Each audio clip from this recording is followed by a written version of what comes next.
हिम्मत कर्म किए जा, दूर नहीं है किनारा।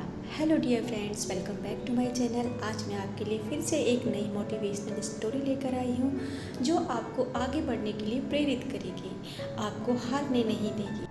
क्या आप जानते हैं कि हिरन के दौड़ने की क्षमता करीब 90 किलोमीटर प्रति घंटा होती है और वहीं बाघ के दौड़ने की रफ्तार केवल 60 किलोमीटर प्रति घंटा की होती है। लेकिन फिर भी बाघ हर बार हिरण का शिकार कर ही लेता है। जानते हो ऐसा क्यों होता है?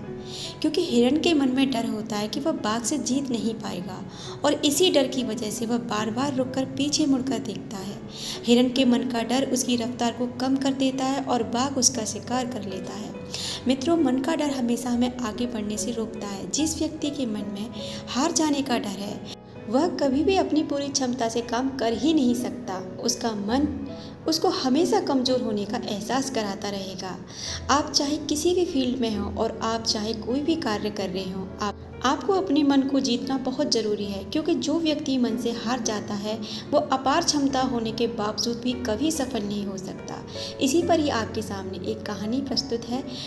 पुराने समय की एक कहानी है कि महोशर नाम का एक छोटा सा राज्य हुआ करता था।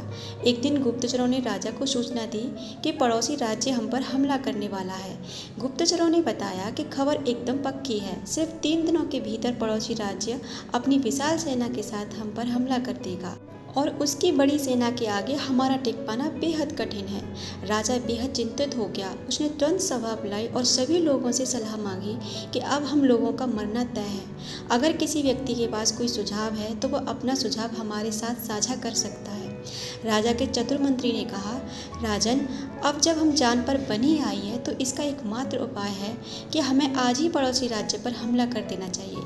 राजा बोला, मंत्री जी, हमारी सेना बहुत छोटी है, हम उनका मुकाबला कैसे कर पाएंगे?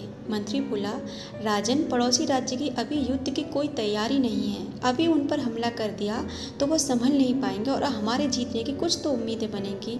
ऐसे भी अगर हमने हमला नहीं किया तो हमारा विनाश तो वैसे भी तय है, क्योंकि कुछ दिन में पड़ोसी राज्य हम पर कुछ करने ही वाला है। राजा को बात जच गई। उसने तुरंत अपनी सेना को तैयार होने का आदेश दे दिया और राज्य के नागरिक भी सेना के साथ जुड़कर युद्ध करने चल दिए। पड़ोसी राज्य में जाने से पहले एक सेना को विशाल नदी के ऊपर बना एक पुल पार करना था। जैसे ही सेना पुल पार करके पड़ोसी राज्य में घुसी तो राजा ने उस पुल को आग लगा दी और सेना को बोल दिया कि अब हमारे पास वापस जाने का कोई रास्ता नहीं है। या तो हमें विजय प्राप्त करनी है या फिर यहीं मरकर प्राण त्याग देने हैं।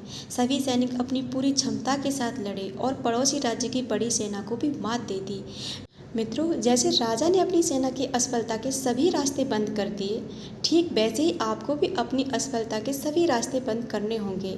आपने स्वयं महसूस किया होगा कि जब इंसान के सभी रास्ते बंद हो जाते हैं तभी वह सबसे ज़्यादा मेहनत करता है और सफलता हासिल करता है। अपनी सफलता के लिए खुद को झोंक दीजिए। अपनी असफलता के बारे में सोचना ही छोड़ दीजिए, क्योंकि आपके पास असफल होने का कोई ऑप्शन ही नहीं। खुद को असफल होने की कोई ऑप्शन ही मत दो। डरो नहीं, क्योंकि समस्या आपकी क्षमता से बड़ी नहीं होती है। जब हम पहले से ही हार के लिए तैयार बैठे होते हैं, मन में कहीं न कहीं ये बिठा लेते हैं कि कहीं हम हार गए तो आपका हारना तो तय है। इसलिए मन में कभी ना सोचें कि अगर हमारी हार हुई तो, या हमसे ये काम नहीं हो पाया तो। नहीं, ऐसा तो आपको कभी सोचना भी नहीं है। आपको सोचना है, नहीं, मैं करके ही रहूँगा, ये मैं कर सकता हूँ। जब वो कर सकते हैं तो मैं भी कर सकता हूँ।